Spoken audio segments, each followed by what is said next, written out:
초록우 산어린이재단에 매달 소정의 금액을 후원하게 되었습니다. 이 모든 게 구독자, 시청자님 덕분입니다. 구독과 좋아요 감사합니다.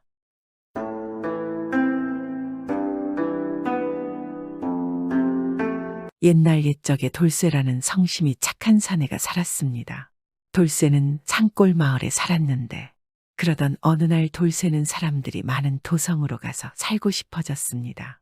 그래서 자신이 논 과밭 그리고 집을 팔아서 남은 돈으로 도성으로 갔습니다. 돌쇠는 시골에서 처음으로 번화한 도성으로 구경 나왔는지라 이곳저곳 시전에 장식해 놓은 것을 재미있게 보면서 천천히 걸어 다녔습니다.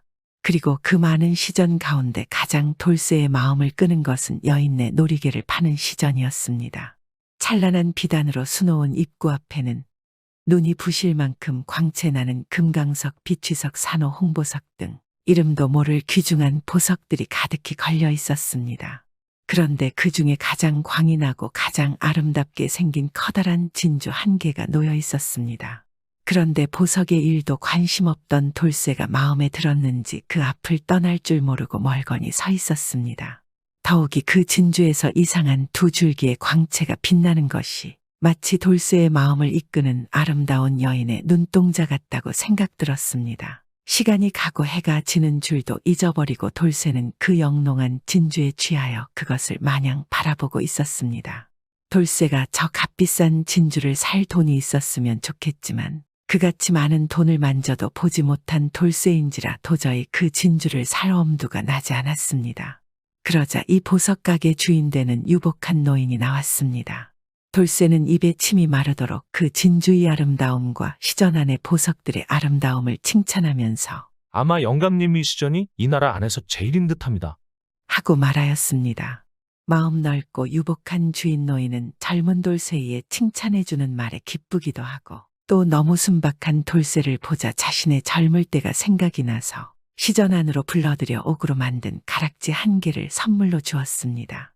의외로 옥반지 한 개를 얻은 돌쇠가 대단히 기뻐할 줄 알았더니 돌쇠는 조금도 그런 빛을 보이지 않고 이까짓 옥반지 같은 것은 소용없습니다. 주시려거든 저 진주를 주세요. 하면서 옥반지를 내놓았습니다. 주인은 크게 웃으면서 그것은 안 된다고 말했습니다. 저 진주는 몹시 귀중한 물건이요 하고 돌아서서 이것저것 다른 물건을 만지는 사이에 이상하게 남의 것을 절대 탐하지 않는 돌쇠였지만 다만 광채 나는 진주에만 눈이 어두웠던 돌쇠가 앞뒤 돌아볼 여지 없이 자기도 모르게 그 진주를 집어들고 가게를 뛰어나왔습니다. 그러자 이 보석집 주인이 놀라하며 저 보석 도적놈 잡아라 하면서 뛰어왔고 동네 사람들도 뛰어나오고 포졸들까지 뒤를 쫓아와서 돌쇠는 그만 잡혀버렸습니다. 당시 나라의 강도나 도둑은 모두 척결하라는 임금님의 엄명이 있었기에 도둑질을 하는 경우 엄벌에 처해지는 상황이었는데 돌쇠가 훔친 진주는 워낙 값이 나가는 물건이다 보니까 불쌍하게도 돌쇠는 도둑질한 죄로 사형 선고를 받아 죽게 되었습니다. 돌쇠가 사형장에 끌려가게 될 때 다만 죽을 때까지만이라도 그 진주를 가지고 있게 해달라고 사또에게 울면서 청을 하였습니다. 사또는 그런 돌쇠의 사정이 너무나 불쌍해서 잠시 관아에서 작물로 보관해둔 그 진주를 돌쇠에게 빌려주었습니다. 돌쇠는 그 진주를 가슴에 꼭 품고 사형장으로 끌려갔습니다. 그런데 이상하게도 사형장으로 향하는 길가에서 백발이 노인이 나타나더니 돌쇠의 손목을 잡았습니다. 그러더니 돌쇠의 몸은 어느덧 날아올라 노인과 함께 그곳을 벗어나서 아무도 없는 언덕에 와 있었습니다. 돌쇠는 이것이 꿈인지 생시인지 몰랐습니다. 다만 가슴에 꼭 품은 진주만이 여전히 이상한 광채를 내고 있을 뿐입니다.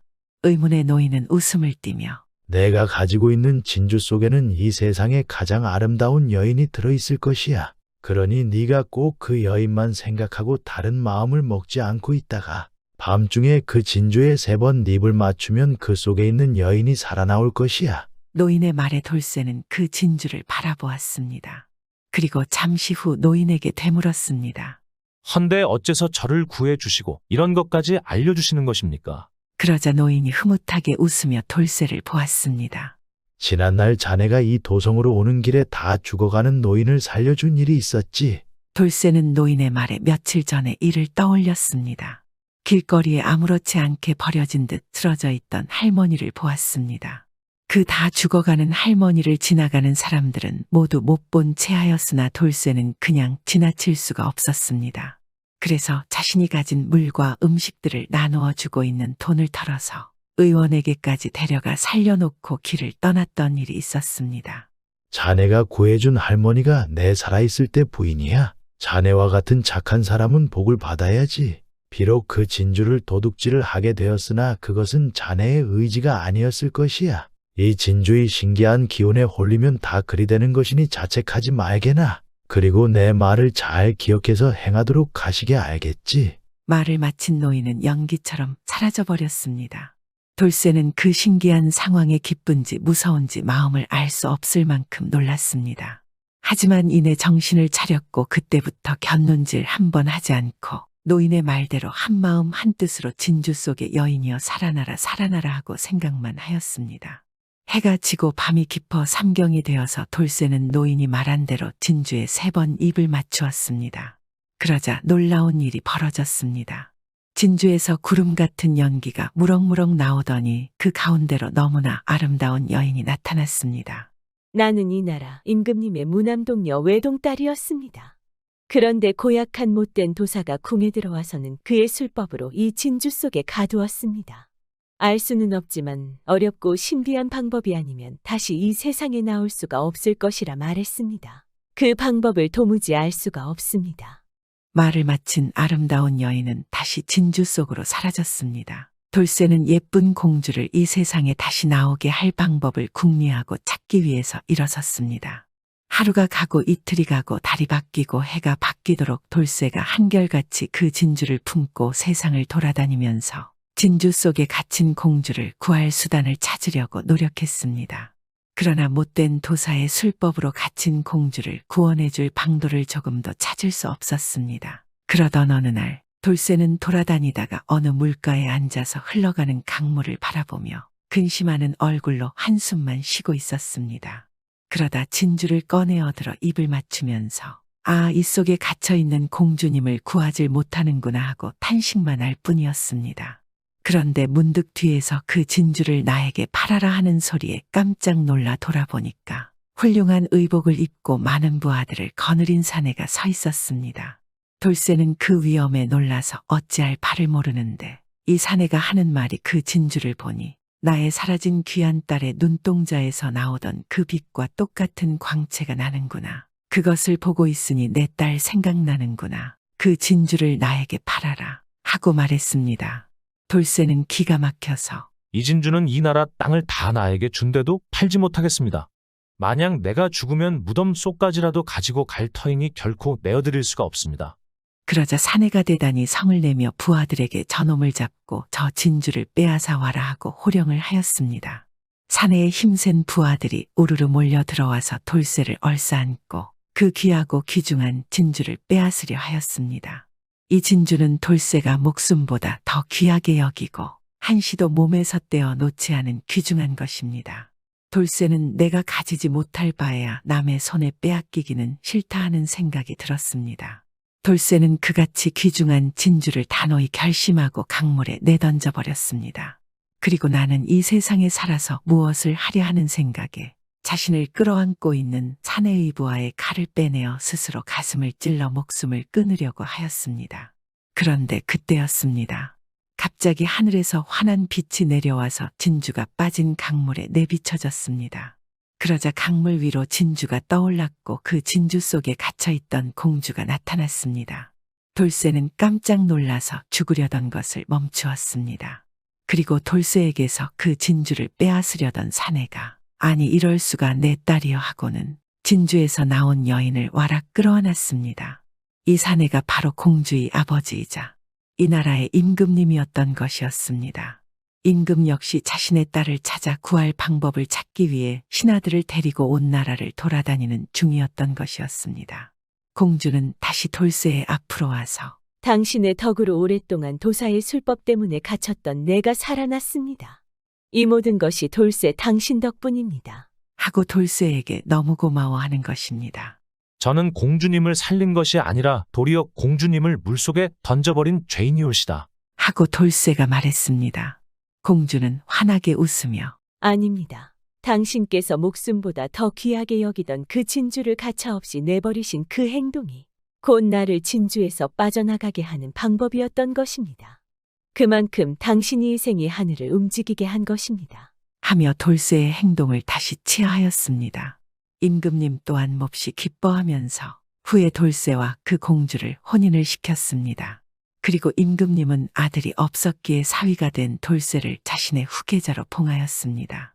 돌쇠는 그렇게 예쁜 공주와 혼인도 하고 이 나라의 후계자가 되어 많은 자식들을 낳고 오래오래 행복하게 잘 살았습니다.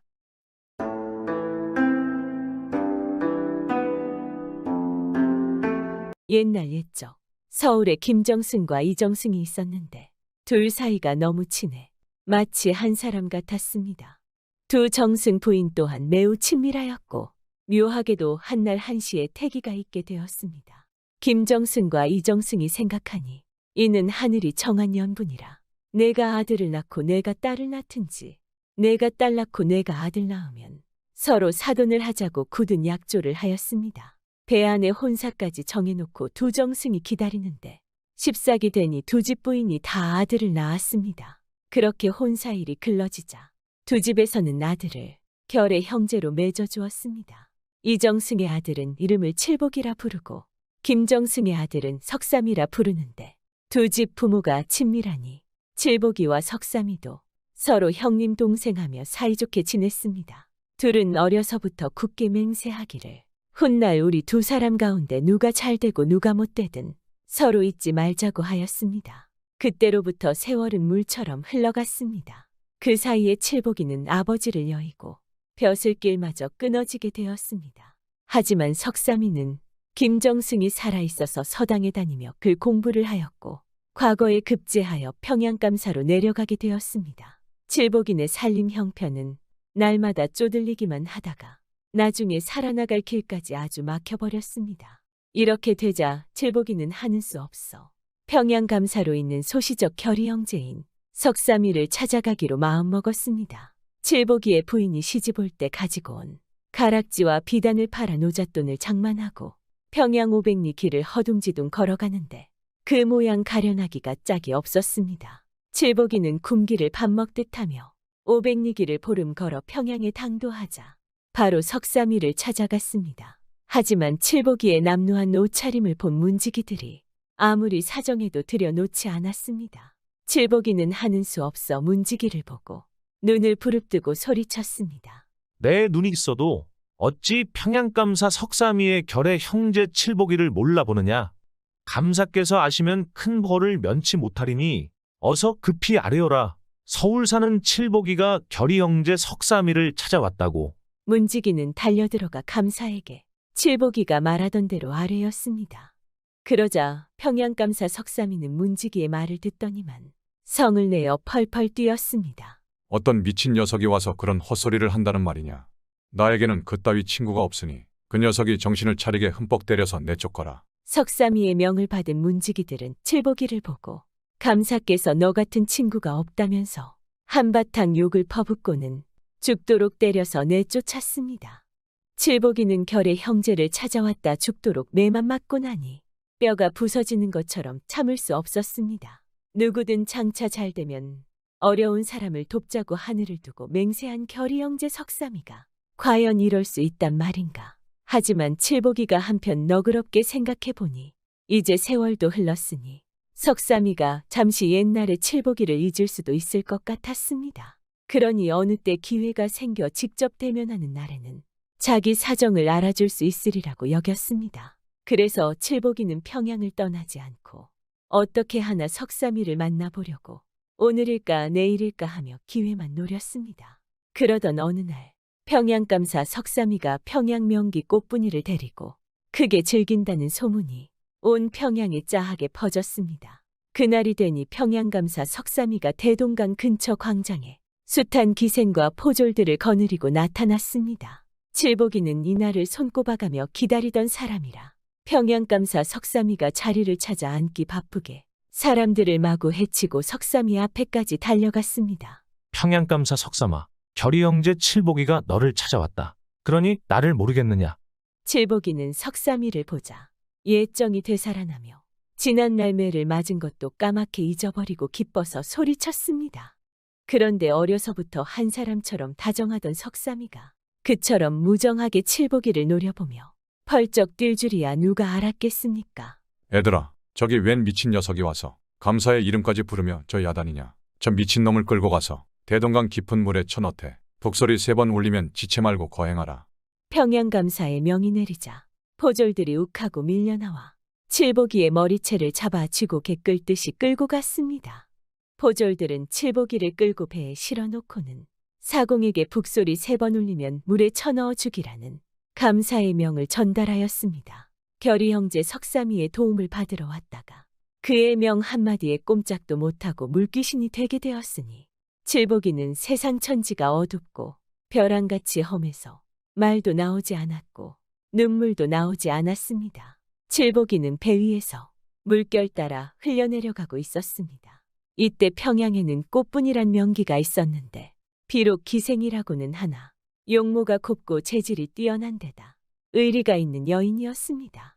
이날도 꽃분이는 평양감사 석삼이의 성화에 어쩔 수 없이 나왔던 것이었습니다. 그런데 웬 사람이 까닭없이 평양감사의 말 한마디에 원통하게도 수중고은이 되게 되는지라 연민의 청을 금할 수 없었습니다. 그래서 그 사람을 자세히 뜯어보니 옷은 비록 남루하나 장차 큰 인물에 될 기질을 타고났다고 생각했는지라 꼭 구해주리라는 생각이 들었습니다. 꽃분이는 불시에 앓는 소리를 내며 평양감사에게 양해를 구하고 그 길로 칠복이를 태운 배를 쫓아 천방지축 달려갔습니다. 여보세요, 사공님. 잠깐 배를 멈추고 내 말 좀 들어주세요. 웬 어여쁜 여인이 급히 달려와 애간장 타는 소리로 사정하는지라 사공은 배를 몰아다 강가 끝자락에 잠시 정차하였습니다. 사공님, 저는 평양기생 꽃분이옵니다. 불쌍한 사람 원통이 죽어가니 제발 좀 은혜를 베풀어 주세요. 그 은혜로 돈을 후하게 드리겠습니다. 꽃분이라는 말에 뱃사공은 벌써 누군지 짐작이 가는 데다 그 사정얘기 들어보니 또한 칠복이가 안쓰러워 조심스레 사방을 휘둘러 본 후 칠복이를 안아다 강가의 버들숲에 숨겨놓았습니다. 그날 밤 꽃분이는 칠복이를 집으로 모셔갔습니다. 목욕을 시키고 새 옷을 갈아입히니 과연 세상에 없는 남아 호걸이었습니다. 구사일생으로 살아난 칠복이는 물매를 죽도록 얻어맞고 배에 끌려가던 자신을 꽃 같은 여인이 구해주고 집에까지 모셔갔으니 꿈을 꾸는 것 같았습니다. 낭자, 내 이것이 꿈을 꾸는 것은 아니겠지요. 낭자는 누구신데 이렇게 보잘것없는 사람을 구해주는 것입니까? 정령 꿈이 아니오라 생시옵니다. 제 이름은 꽃분이온데 뜻밖의 이참경을 보고 연민의 정이 솟구쳐 이처럼 무모한 짓을 했사오니 저를 탓하지 말아주세요. 고맙소 낭자. 칠복이는 그만 목이 막혀 일시적으로 말을 잇지 못하였습니다. 한동안 목이 메어 울다가 울음을 그친 칠복이는 꽃분이의 재촉에 가슴에 서리고서린 이야기를 해나가기 시작하는데 슬픈 대목에 가서는 꽃분이가 구슬 같은 눈물을 방울방울 흘리며 함께 울었습니다. 꽃분이는 본래 비천한 기생의 몸으로 평양감사 석삼이의 수모를 받을 대로 받아온 몸이니 칠복이의 일이 남의 일 같지 않았습니다. 더구나 한 남편을 섬기지 못하는 기생의 처지이나 칠복이를 보자 가슴속에서 사랑의 불길이 타번졌습니다. 그대께서 허물치 않으시면 이 몸을 용납하여 주옵소서. 제가 가세가 과히 빈궁치 않고 시서도 넉넉히 있사오니 일심으로 항문을 닦으시고 장차 소원 성취하여 우리 함께 가슴에 맺힌 언을 푸시는 게 어떻겠습니까? 이렇게 되어 칠복이는 꽃분이를 소실로 삼고 꿀같이 달콤한 나날을 보내게 되었는데 꽃분이 또한 시서에 능하여 둘이 함께 배우니 세월은 눈 깜짝 사이 어느덧 3년이나 흘러갔습니다. 그러던 어느 하루 칠복이가 책을 펼쳐놓고 공부를 하자니 그날따라 고향 생각이 나서 견딜 수가 없었습니다. 고향을 등지고 집을 떠난 지 3년이 되었으니 그 사이에 늙으신 어머니와 불쌍한 아내는 얼마나 고생하였을까. 아니 벌써 황천에 가 있을는지도 모른다. 칠복이는 어머니와 아내 생각을 하니 저절로 눈물이 두 볼을 타고 흘러내렸습니다. 이렇게 칠복이가 한창 슬피 우는데 꽃분이가 들어왔습니다. 도련님께서는 어이하여 이렇게 슬피 우십니까? 혹 저의 처사가 잘못되어 이러시는 것입니까? 아니요. 그런 일이 아니요. 내 오늘까지 고향을 등지고 집 떠난 지 3년인데 늙으신 어머니와 불쌍한 아내가 생각나서 그러오. 도련님, 사람이 부모 운정 모르고 살지 못하고 아내를 모르고 살지 못하니 어서 고향에 한번 다녀갔다 오세요. 꽃분이는 고향에 갔다 오라고 칠복이에게 새 옷도 내놓고 노잣돈도 충분히 내놓았습니다. 칠복이는 꽃분이가 세상 없이 고마웠습니다. 칠복이는 꽃분이에게 인사를 하고 나서는데 꽃분이는 칠복이에게 고향 갈 때 타고 가라면서 말까지 내주었습니다. 칠복이는 말을 타고 고향으로 향했습니다. 칠복이는 부모와 아내가 그리워 달리는 말에도 채찍을 안기며 드디어 고향에 도착했습니다. 그런데 고향이라고 찾아오니 옛집은 간 곳 없고 키 넘는 쑥대만 우거졌습니다. 아, 어머니와 아내는 벌써 황천에 가고 쓸쓸한 집터에 쑥대만 우겨졌구나. 칠복이는 혼잣말로 탄식하고 있을 때 웬 사람이 다가왔습니다. 칠복이가 눈물을 글썽거리며 이 집에 살던 사람들이 어떻게 되었는가 하고 물으니 그 사람이 웃으면서 집에 살던 분들은 저 고래등 같은 기와집에 가서 평생 근심 없이 잘 지낸다고 대답했습니다. 칠복이가 들어보니 꿈 같은 일이라 너무도 기뻐 기와집으로 달려가 어머니하고 불렀습니다. 칠복이의 부름소리를 듣고 어머니와 아내가 달려나오는데 얼굴을 보니 옛날 고생하던 때의 모습은 찾아볼 수 없고 얼굴에 기름이 돌고 웃음이 피었습니다. 칠보가, 너도 평양에 가서 평생 근심 없이 지냈을 테지. 우리는 너의 결이 형제 석삼이가 돈을 보내주어 고래등 같은 기와집까지 지어놓고 이렇게 세상 그리운 것이 없이 잘 지내고 있다. 칠복이가 들어보니 돈은 평양에서 보내놓은 것이 분명한데 그 석삼이는 보낼 리 없고 비리 꽃분이가 보내온 게 분명하였습니다. 하지만 칠복이는 어머니와 아내 앞에서 지난 일을 입 밖에 내지도 않았습니다. 칠복이는 며칠 집에서 잘 놀다가 서울에 가서 과거 볼 공부를 해야 되겠다며 다시 평양으로 돌아왔습니다. 칠복이가 평양에 와보니 평양은 말이 아니었습니다. 석삼이는 아첨하는 자들을 모아가지고 자기를 따르지 않는 사람들은 가명에서 쫓아내고 죄 없는 사람에게 억울한 죄명까지 씌워 죽이기까지 하였습니다. 석삼이는 나라 정사는 보지 않고 날마다 주색 잡기에 빠져 있었습니다. 그러니 날마다 높아가는 것은 평양 백성들의 원성이었습니다. 바로 이런 때에 나라의 과거를 본다는 소문이 돌았습니다. 칠복이는 소문을 듣고 서울에 올라가서 과거를 보았습니다. 공든 탑이 무너지려 하며 3년 동안 꽃분이의 도움으로 열심히 공부한 칠복이는 이번 과거에 장원급제를 하였습니다. 임금은 칠복이에게 마패를 내주며 평양에 내려가 평양의 정세를 바로 잡으라 명하였습니다. 칠복이가 마패를 받아들고 평양으로 떠날 때 임금은 칠복이에게 봉투 하나를 건네주며 이 봉투는 필히 평양 정사를 바로 잡은 후에 보도록 하여라 하며 분부하였습니다. 칠복이는 마패를 받아 들고 집에 와서는 어머니와 아내에게 작별을 고하고 평양으로 향했습니다. 말도 타지 않고 총총 걸음으로 평양을 향해 걸었습니다. 칠복이는 10여일 잘 걸어서야 평양에 도착하였습니다. 칠복이가 평양에 이르러 꽃분이네 방 앞에 가서 집안 동정을 엿들으니 꽃분이는 방에 홀로 누워 탄식을 하고 있었습니다. 야속하고 야속하오? 한 번 가신 우리님은 어이하여 소식조차 없으시오? 칠복이는 밖에서 듣다 헛기침을 하고는 분하하고 꽃분이를 불렀습니다. 꽃분이는 자기를 부르는 소리를 듣자 방 안에서 신세 타령을 했습니다. 천지가 무심하려 나를 찾을 리 없겠는데 이 밤에 누가 날 찾을까? 칠복이는 꽃분이의 신세 타령을 듣고 다시 한번 분하하고 꽃분이를 불렀습니다. 꽃분이는 자리를 차고 일어나 문 밖에 나섰습니다. 밖이 어두워서 아무것도 보이지 않았습니다. 꽃분이는 불을 켜들고 나와서 살폈습니다. 이때 칠복이는 분하하고 또 꽃분이를 불렀습니다. 그제야 꽃분이는 칠복이를 보았습니다. 칠복이의 차림새는 말이 아니었습니다. 옷은 남루하고 귀신 같기도 하였습니다. 꽃분이는 자기 눈을 의심하였습니다. 거기 누구세요?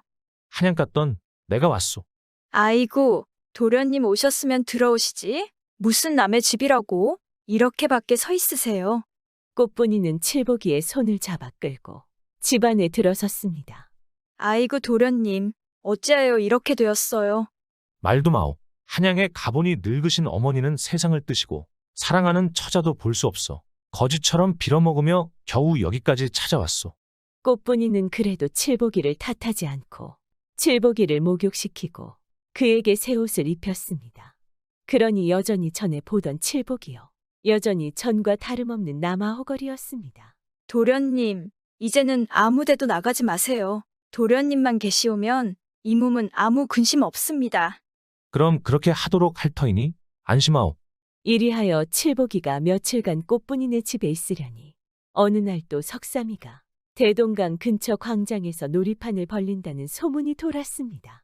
칠복이는 그날이 오기만 기다리고 있었습니다. 그렇게 며칠 지나니 기다리는 날이 왔습니다. 석삼이는 놀이판을 벌리니 꽃분이가 따라 나가게 되었는데 꽃분이는 놀이판으로 가면서 칠복이를 보고 당부하였습니다. 세월이 험악한데 괜히 욕을 보지 말고 오늘은 아무 데도 나가시지 말고 집에 계세요. 그래, 내 걱정은 말고 어서 나가게. 꽃분이가 나가 얼마 되지 않아서 칠복이는 평양 역촌에 가서 포졸들을 단속하며 대기시켰습니다. 내 오늘 아무 때에 대동강 아무 곳에서 어사출도를 하겠으니 그리 알아라. 칠복이는 그 길로 집에 돌아와서 걸뱅이 복장을 하였습니다. 참으로 해괴망측한 꼴이었습니다. 평양감사 석삼이는 흥이 나서 기생들을 데리고 놀 때 칠복이가 그 모양 그 꼴을 해가지고 사람들을 밀치며 석삼이 앞에 나섰습니다. 평양감사 석삼아, 결이 형제 칠복이를 모르겠느냐? 너 아무데나 나를 대동강 깊은 물에 쳐넣어 죽였지. 내 그때 너한테 죽은 칠복이다. 내 귀신이 되어 오늘 원수를 갚으러 왔다. 평양감사가 높은 자리에 앉은 채 내려다보니 보기에 망측하긴 해도 전에 보던 칠복이었습니다. 저놈이 정말 죽어 귀신이 되어 왔다는 말인가. 석삼이는 의심이 생겼습니다. 여봐라, 그 사공놈을 불러오너라. 포졸들이 사공을 잡아다 곤장을 때렸습니다. 너 이놈, 바른대로 말해라. 그때 그 녀석을 물에 쳐넣어 죽였느냐? 살렸느냐? 포졸들이 떡치듯 사정없이 잡아 패니 사공이 그만 실토를 하고 말았습니다. 당장 그 기생년 꽃분이를 잡아 엎어라. 포졸들이 또 꽃분이의 머리채를 감아지고 끌고 패는데 사정을 두지 않았습니다. 여봐라, 년놈을 한 배에 끌어다 싣고 북소리 3번 나면 대동강 수심 깊은 물에 쳐넣어 죽여라. 네, 알겠습니다 하며 칠복이와 꽃분이를 실은 배가 물길을 따라가기 시작했습니다. 꽃분이는 탄식을 하였습니다. 야속하오, 야속하오, 낭군님 야속하오. 집에 계시라 당부했는데 그 모양하고 나와서 이젠 나도 죽고 낭군도 죽게 됐소? 배가 얼마쯤 가니 북소리도 나지 않는데 꽃분이가 치마를 거꾸로 쓰고 물에 뛰어들려 하였습니다.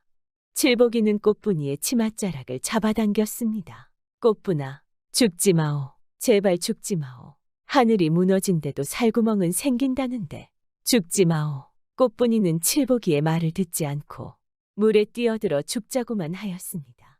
칠복이는 꽃분이를 꼭 잡아쥐고 놓아주지 않았습니다. 배가 대동강 수심 깊은 곳에 이르니 둥둥둥 북소리가 3번 울렸습니다.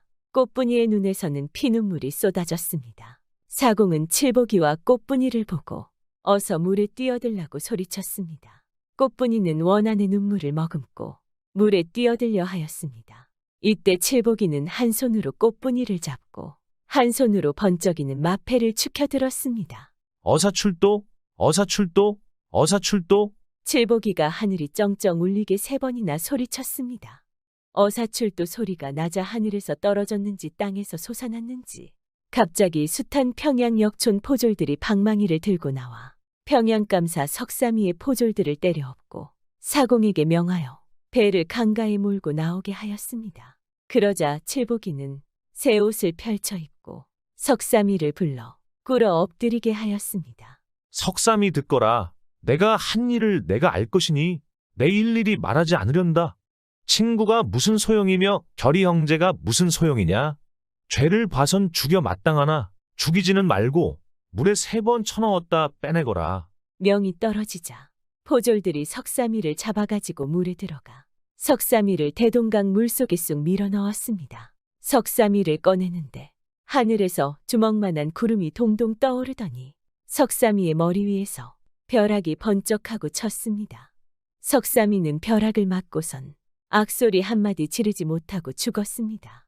칠복이는 석삼이를 처단하자 임금의 받은 봉투를 뜯었습니다. 봉투 속에는 칠복이를 평양감사로 봉한다는 어명이 들어 있었습니다. 칠복이는 평양감사가 되어 얼마나 치정치사를 잘하는지 평양 백성들은 저마다 칠복이를 찬양하였습니다. 칠복이가 평양감사로 있게 되자 정사를 바로 잡은 후 서울에 있는 늙으신 어머니도 모셔오고 고생고생하며 살아온 아내도 평양에 데려왔습니다. 꽃분이는 칠복이의 후실로 들어가서 늙으신 어머님을 받들어 모시고 진심으로 섬기었는데 전실과도 얼굴 한번 붉히지 않고 잘 지냈습니다. 이렇게 칠복이는 우여곡절 끝에 행복한 나날을 보내게 되었습니다.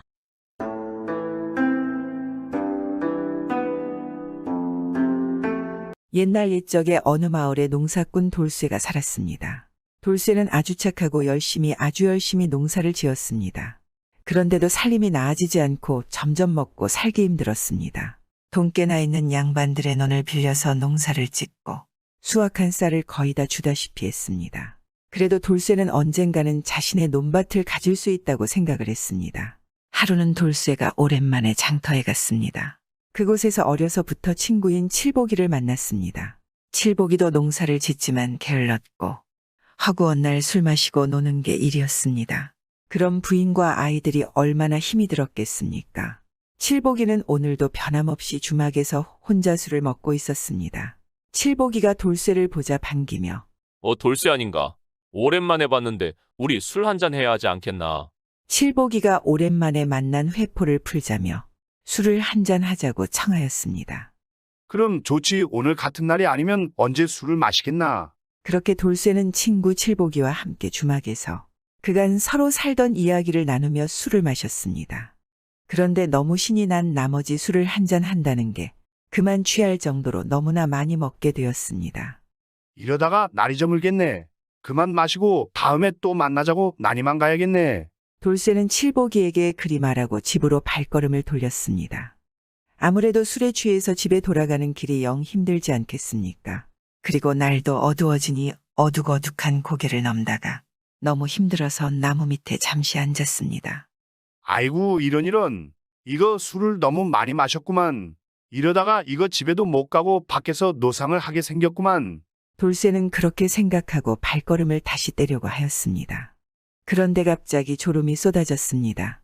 왜 이리 졸리는 거야? 잠깐만 눈을 붙여볼까? 돌쇠는 나무 밑에 잠시 누웠습니다. 그리고 눕자마자 그대로 깊게 잠이 들어버리고 말았습니다. 그런데 한참 자다 보니 뭔가 이상한 것이 느껴졌습니다. 얼굴이 싸늘해지고 축축한 기운이 돌았습니다. 잠결에 뭔가 싶어 눈을 가만 떠보니 이게 웬일입니까? 커다란 호랑이 한 마리가 꼬리에다 물을 묻혀가지고는 돌쇠의 얼굴에 뿌리고 있던 것이었습니다. 아니 이 호랑이가 나를 잡아먹진 않고 왜 자꾸 깨우는 것이지? 그러고 보니 호랑이는 자는 사람은 잡아먹지 않는다더니 내가 잘 살아있는가 깨워서 확인하고 먹으려 하는가? 돌쇠는 너무 무서워서 몸이 부들부들 떨렸습니다. 하지만 호랑이가 만약에 자기가 깬 걸 알면 바로 잡아먹을 테니 계속 자는 척하고 있을 수밖에 없었습니다.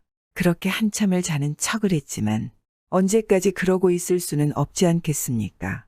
평소라면 할 수 없는 생각이었지만 마침 술에 취해서 없던 용기가 나왔습니다. 이왕 죽을 바에는 놈과 한번 싸워보기라도 해야겠다. 어차피 죽는 건 마찬가지니 말이야. 돌쇠는 실눈을 뜨고 호랑이가 하는 행동을 잘 지켜보았습니다.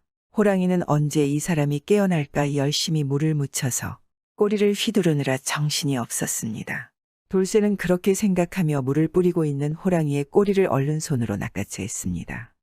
그리고 호랑이가 당황하여 어쩔 줄을 몰라 하고 있을 그때 바로 펄쩍 뛰어서 호랑이의 등에 올라탔습니다. 호랑이는 깜짝 놀라지 않겠습니까? 자기의 등에 올라타는 게 당체 떨어질 생각을 안 하니 이리 뛰고 저리 뛰고 아주 난리가 났습니다. 하지만 돌쇠는 생각했습니다. 내가 이 등을 잡고 있는 것을 놓는 순간 나는 바로 호랑이 밥이 될 것이다. 절대로 이 손을 놓으면 안 된다. 그렇게 돌쇠는 죽을 각오를 하고 호랑이의 등을 붙잡은 손을 놓지 않았습니다. 호랑이는 등에 탄 돌쇠를 떨어뜨리기 위해서 밤새 뛰고 또 뛰었습니다. 하지만 아무 소용이 없자 호랑이는 생각을 바꾸고 자기 굴로 돌쇠를 등에 태워 데려가려 하였습니다. 계속 날뛰던 호랑이가 갑자기 자기를 태워 어디론가 가려고 하는 듯하자 이 돌쇠는 깜짝 놀랐습니다. 지금까지 어떻게 버텨보았지만 행여나 호랑이 굴로 끌려갔다가는 거기서 이 호랑이의 무리가 있는 날엔 손도 써보지 못하고 죽겠구나. 돌쇠는 그렇게 생각하며 이 난간을 헤쳐나갈 방법을 고민했습니다. 그리고 잠시 뒤에 호랑이가 자기 굴로 들어가려 하자 돌쇠는 양발로 굴의 입구에 바위를 딛고 손으로는 호랑이의 양쪽 귀를 붙잡고 힘껏 잡아당겼습니다. 호랑이는 굴로 들어가려 하고 돌쇠는 들어가지 않으려고 버티고 하였습니다. 이런 힘싸움은 날이 밝을 때까지 계속됐습니다. 보통 같았으면 호랑이의 힘을 버텨낼 재간이 없었을 테지만 이미 호랑이가 등에 있는 돌쇠를 떨어뜨리느라 날뛰며 힘을 다 써버린 터라 돌쇠가 호랑이의 힘을 버틸 수 있었습니다. 한참을 날이 밝아도 계속 붙잡고 씨름하고 있는데 그때였습니다. 갑자기 쌩하는 소리가 나더니 뭔가 굴 안으로 들어가는 것 같았습니다. 동시에 돌쇠는 뒤로 나자빠지며 정신을 잃었습니다. 얼마나 시간이 흘렀는지도 모르게 날이 밝아져서야 돌쇠는 거의 정신이 나서 눈을 뜨고 일어서려 했습니다. 하지만 호랑이하고 싸우느라 너무 힘을 많이 썼는지 몸을 일으키기도 쉽지 않지 않겠습니까? 겨우겨우 몸을 일으키는데 손에 뭐가 들려 있었습니다. 아이, 이게 뭐야? 이 걸쭉한 가죽은 뭐지? 돌쇠는 자신의 손에 들린 것을 보고 깜짝 놀랐습니다. 자신의 손에 호랑이 가죽이 들려있던 것이었습니다. 아니, 이게 설마 호랑이가 자신이 가죽은 벗어놓고 알몸만 동굴로 들어간 것인가? 일은 이렇게 된 것이었습니다. 밤새 이 사람이 호랑이의 양쪽 귀를 잡고 뒤로 잡아당겼는데 이 호랑이는 앞으로 가려고 애를 쓰고 그러다 보니 호랑이 가죽이 늘어날 대로 늘어나더니 제일 약한 양볼이 터진 것이었습니다. 그런데도 계속 잡아당기니까 양볼부터 가죽이 조금씩 벗겨지다가 있는 힘을 바짝 쓰자 가죽에 홀랑 한 번에 벗겨지고 만 것이었습니다. 이럴 수가, 위기는 곧 기회라더니 호랑이를 만나 죽을 뻔했는데 도리어 호랑이 가죽을 통째로 얻는 횡재를 하였구나. 돌쇠는 너무나 기뻐하며 호랑이 가죽을 가지고 집으로 내려왔습니다. 그리고는 다음날 장터에 나가서 귀한 호랑이 가죽을 비싼 값에 팔았습니다. 덕분에 돌쇠는 더 이상 남의 땅을 빌리지 않고 농사를 지을 논밭을 많이 샀습니다. 돌쇠의 소원대로 자신의 논밭이 생긴 것입니다. 그 후 칠복이는 돌쇠 소식을 듣고 무척 배가 아팠습니다. 그래서 자기도 부자가 되고 싶어서 돌쇠한테 와서 어떻게 부자가 됐냐고 물었습니다. 그러니 이 돌쇠는 자신이 호랑이 가죽을 얻게 된 사연을 칠복이에게 상세히 설명해 주었습니다. 이 말을 들은 칠복이는 당장 호랑이 한 마리를 잡은 것 같이 기뻐했습니다. 나도 그렇게 호랑이 가죽 하나 구해와야겠구만. 아니, 자네도 하겠다고 보통 일이 아니네. 잘못하다간 죽을 수도 있어 위험할 텐데. 아석엔 나도 죽을 뻔했네. 자네 땅 부자 된 거 보게. 그 정도는 감내해야 하지 않겠나. 내가 힘께나 쓰지 않나. 그렇게 칠복이는 마침 날이 장날이라 얼른 장에 가서 술을 잔뜩 먹고는 고개 나무 밑에 두어 일부러 잠을 청하였습니다. 그런데 호랑이가 오질 않은 것이었습니다. 다음날 그리고 다음날이 되어도 호랑이는 계속 오질 않았습니다. 하지만 칠복이는 부자가 될 큰 꿈을 가지고 왔으니 그만둘 생각이 없었습니다. 칠복이는 비가 오나 눈이 오나 바람이 부나 호랑이가 자기를 깨우러 올 때까지 거의 3년 동안을 나무 밑에서 기다렸습니다. 그러던 어느 날 드디어 호랑이가 나타났습니다. 올컨이 왔구나. 3년을 기다린 보람이 있어. 이제 난 부자가 될 거야. 칠복이는 호랑이를 보고 일부러 계속 자는 척을 하였습니다. 자는 사람은 호랑이가 잡아먹지 않는다고 돌쇠가 3년 전에 알려줬기 때문입니다. 호랑이는 그런 칠복이에게 와서는 코로 쿵쿵 냄새를 맡아보더니 꼬리에다 물을 묻혀 얼굴에 뿌려대기 시작했습니다. 칠복이는 자는 척하고 있으면서 호랑이가 정신이 팔리기를 기다렸습니다. 이제 이렇게 잘 버티기만 하면 호랑이 가죽을 얻을 수 있는 것이다.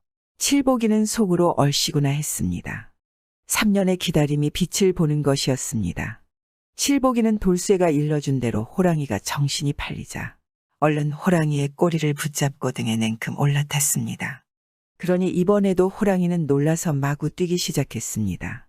이리 뛰고 저리 뛰고 밤새도록 뛰어다니다가 새벽녘이 되니까 지난번 돌쇠한테 한 것처럼 자기 굴로 들어가려고 하였습니다. 그래서 칠복이는 돌쇠에게 들은 대로 굴 양쪽 언덕을 발로 딛고 호랑이 귀를 잡고 버텼습니다. 그리고 호랑이는 굴로 들어가려고 낑낑댔습니다. 아니나 다를까 한참 실갱이를 하다 보니 모가 쌩하더니 뒤로 나자빠지고 말았습니다. 이미 각오는 하고 있었지만 워낙 순식간에 일어난 일이라 칠복이는 놀라 뒤로 자빠지며 정신을 잃고 말았습니다. 그래서 시간이 한참이나 지난 뒤에 정신을 차렸는데 손에 호랑이 가죽이 들려 있으니 칠복이는 얼마나 좋겠습니까? 나는 이제 부자다 부자. 호랑이 가죽을 손에 넣었다. 그렇게 칠복이는 기분 좋게 호랑이 가죽을 가지고 마을로 내려왔습니다. 무려 3년 만에 돌아온 것이었습니다. 가죽을 얼마에 팔아볼까나. 아주 비싼 값을 받아야 하는데 돌쇠보다 더 비싸게 팔아야지. 3년이나 걸렸으니까. 칠복이는 그렇게 생각하며 가죽을 사고 파는 장사꾼에게 가서 호랑이 가죽을 팔려고 하였습니다. 그런데 이 장사꾼이 가죽을 한참 보더니 사지 않겠다고 하는 것이었습니다. 이거 너무 비싸서 값을 치르지 못할 것 같은 건가? 칠복이는 그렇게 생각하고 다른 장사꾼에게 가서 가죽을 팔려 하였습니다. 그런데 장사꾼도 마찬가지로 가죽을 사려 하지 않았습니다. 이것들이 내 가죽을 안 사기로 작당 모의를 했구나. 그래서 내가 값을 내리면 그제서야 사겠다는 것이렸다. 칠복이는 그리 생각하고 가죽을 다음에 팔기로 하였습니다. 다음 날 다른 장터에 가죽을 팔러 갔습니다. 그런데 장터의 장사꾼들도 가죽을 한참 보고는 사지 않겠다고 하였습니다. 그렇게 되니 칠복이가 화가 나서 드디어 연유를 물어보지 않겠습니까? 아니 도대체 이 호랑이 가죽을 왜들 다 안 사겠다는 것이오. 이 귀한 것을 말이오. 그러자 이 가죽 장사꾼이 칠복이에게 말했습니다.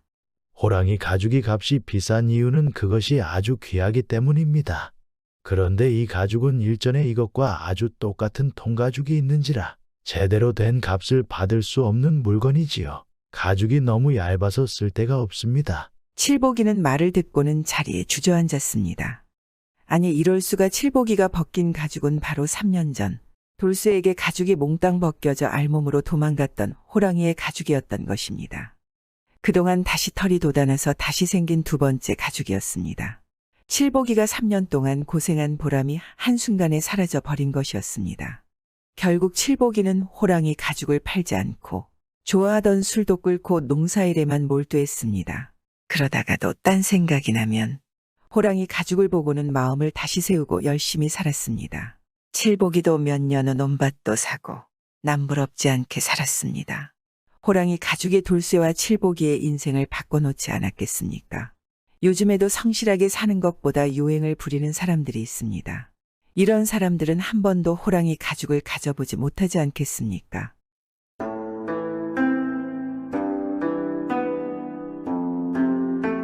옛날 정말 아주 먼 옛날에 어마어마한 거인 한 사람이 살고 있었습니다. 그 사내의 이름은 돌쇠였습니다. 이 돌쇠가 어찌나 컸는지 돌쇠가 앉아 있으면 하늘을 날던 새가 돌쇠의 머리에 부딪히곤 할 정도였습니다. 이렇게 몸집이 크니까 먹는 건 얼마나 많이 먹었는지 남들 먹는 양의 100명분의 양은 눈 깜짝할 사이에 먹어치우곤 했습니다. 물론 많이 먹는 만큼 힘도 아주 셌습니다. 돌쇠는 사람들이 몇 명씩 와서 들어도 못 드는 바위를 툭툭 한 손으로 들어가지고는 하늘로 던지고 밭길질을 하며 놀았습니다. 그런데 돌쇠는 언제나 배가 고팠습니다. 돌쇠가 주로 살던 곳은 산이 많은 곳이라서 농사가 잘 되지 않았기 때문입니다. 거기다 이 돌쇠가 어찌나 많이 먹어대는지 사람들은 그런 돌쇠의 배를 채울 만큼 음식을 줄 수가 없었습니다. 돌쇠가 배부를 만큼 밥을 줬다가는 자기들이 굶어 죽을 판이었기 때문입니다. 돌쇠는 더 이상 배가 고파서 견딜 수가 없었는지 온 나라를 돌아다니게 되었습니다. 그렇게 온 나라를 돌아다니며 먹을 것을 구해 먹던 돌쇠는 어느 날 멀리 남쪽 지방으로 내려가게 됐습니다. 그곳은 돌쇠가 살던 북쪽 지방과는 많이 달랐습니다. 일단은 평야가 넓게 펼쳐져 있었고 거기에선 쌀도 아주 많이 났습니다. 세상에 이런 곳이 있다니. 이곳에는 먹을 것을 걱정하지 않아도 되겠구나. 아, 여기로 오길 정말 잘한 일이야. 열심히 일을 돕고 풍족하게 밥을 먹어야겠다. 돌쇠는 무척 기분이 좋았습니다. 농사가 워낙 잘 되고 많이 되다 보니 그곳의 밥 인심도 아주 좋았습니다. 사람들은 처음 보는 돌쇠가 마냥 신기하기도 하고 또 배고파하는 모습이 불쌍해 보이기도 했습니다. 아이고, 세상에 어찌 사람이 저리 크단 말인가. 그런데 백가죽 홀쭉한 거 봐봐. 제대로 먹질 못했나 보네. 돌쇠의 큰 몸집을 가지고 먹을 걸 찾아서 이리저리 헤매고 다니니 사람들은 집집마다 밥을 한 섬씩 해서 돌쇠에게 주었습니다. 덕분에 돌쇠는 생전 처음으로 배가 부르게 밥을 먹어보게 되었습니다. 이럴 수가. 이런 게 바로 배가 부르다는 것이구나. 너무 좋다. 너무 좋아. 계속 이렇게 배만 부르면 더 이상한이 없겠구나. 돌쇠는 기분이 너무 좋아졌습니다. 그래서 자기도 모르게 흥에 겨워 춤을 덩실덩실 추었습니다. 그런데 바로 춤이 그만 화가 되고 말았습니다. 이 돌쇠의 손이 팔을 들고 어깨를 들썩일 때마다 큰 몸집이 해를 가려 큰 그늘을 만들고 팔을 휘저을 때마다 돌쇠의 소매에서 바람이 휘몰아쳐서 동네 곡식이 몽땅 날아가 버리게 되었습니다. 그러자 사람들은 몹시 화가 나지 않겠습니까? 아니, 거인 녀석이 기껏 잘 대해줬더니 농사를 망치게 하다니. 저런 나쁜 놈을 보았나? 당장 저놈을 우리 마을에서 쫓아내야 한다. 안 그러면 우리 모두 굶어 죽을 거야. 저놈이 두 번 다시 여기 오지 못하도록 쫓아내자. 그러면서 돌쇠를 내쫓았습니다. 돌쇠는 어쩔 줄을 몰라 하며 그저 죄송합니다. 정말 죽을 죄를 지었습니다. 용서해 주지 않겠지만 앞으로는 이 마을에 얼씬거리지 않겠습니다. 하며 눈물을 뚝뚝 흘리고 마을을 떠날 수밖에 없었습니다. 돌쇠는 울면서 다시 원래 왔던 북쪽으로 계속 올라갔습니다. 자기한테 잘 대해준 사람들에게 폐를 끼쳤다는 사실이 자꾸 마음에 걸려서 돌쇠는 계속 눈물이 나왔습니다. 하지만 돌쇠는 북쪽으로 가면 갈수록 점점 지쳐갔습니다. 그렇게 북쪽으로 가던 중에 한 마을에 들러 먹을 것을 구하려 하였습니다. 저기 너무 배가 고파서 그런데 밥을 좀 나눠주세요. 열흘 동안 아무것도 먹지 못했습니다. 마을 사람들은 모두 돌쇠를 피해 집 안으로 들어가 문을 잠그어 버렸습니다. 어느새 이 돌쇠가 남쪽의 마을에서 농사를 망쳤다는 소문이 퍼져서 사람들은 돌쇠가 나타나자마자 숨어버린 것입니다. 그렇게 북쪽으로 갈수록 논밭은 작아지고 먹을 것이 적어지니 인심도 더 각박해져 갔습니다.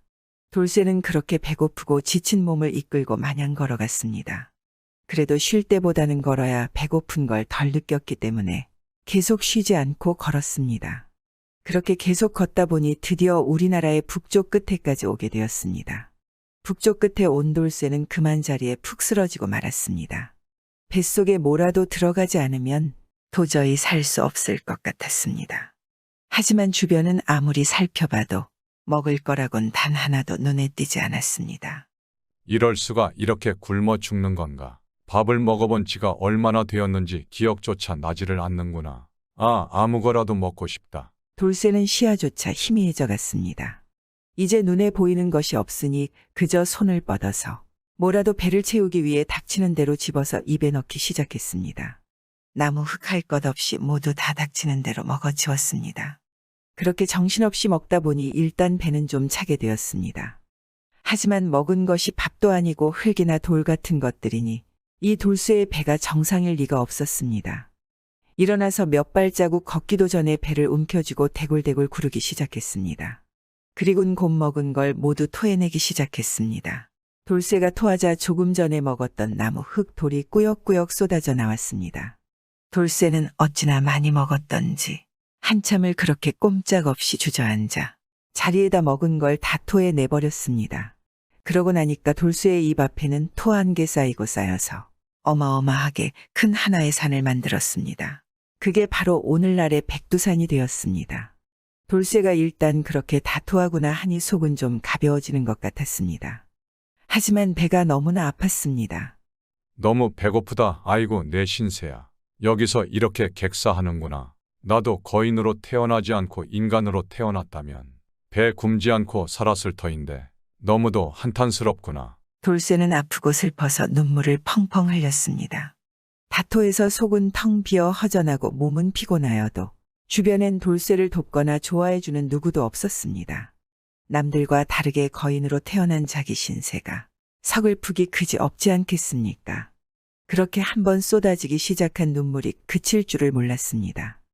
홀로 외로이 북쪽으로 오면서 겪은 서름과 외로움들이 모두 눈물로 쏟아졌습니다. 그런 돌쇠의 수많은 눈물은 큰 비가 되었습니다.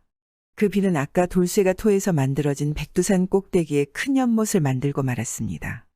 하지만 여전히 눈물이 계속 쏟아지니까 연못의 물도 넘쳐서 양쪽으로 긴 강을 만들어서 흘러내렸습니다. 그리하여 이 연못이 바로 백두산 천지이고 양쪽으로 흐르는 긴 강이 압록강과 두만강이 되었습니다. 좀 울었더니 기분이 좀 나아지는구나. 이제 이 세상과 하직할 날이 온 것 같구나. 돌쇠는 마음속에 남은 서름과 외로움을 날려버리려 한숨을 크게 쉬고 한 번 내쉬었습니다. 그런데 돌쇠의 한숨이 바람이 되어 근처의 작은 산들을 모조리 날려버렸습니다. 그리고 그곳에는 산 없이 아주 넓은 들판이 생겨버렸습니다. 그게 바로 오늘날의 만주 벌판이 되었습니다. 그리고 돌쇠는 지쳐서 잠이 들었습니다. 아주 편하게 자리에 엎드려서 잠들었습니다. 그리고 돌쇠는 2번 다시 잠에서 깨어나지 않았습니다. 오랜 시간이 지나면서 돌쇠는 점차 흙과 모래로 변해갔습니다. 그렇게 돌쇠의 팔과 다리는 산맥이 되었고 넓은 등은 한반도의 지붕이라는 개마고원이 되었다고 합니다. 오늘 이야기는 백두산과 개마고원이 만들어진 이야기입니다. 정말 까마득한 옛날 이야기이지 않겠습니까? 구독은 공짜입니다.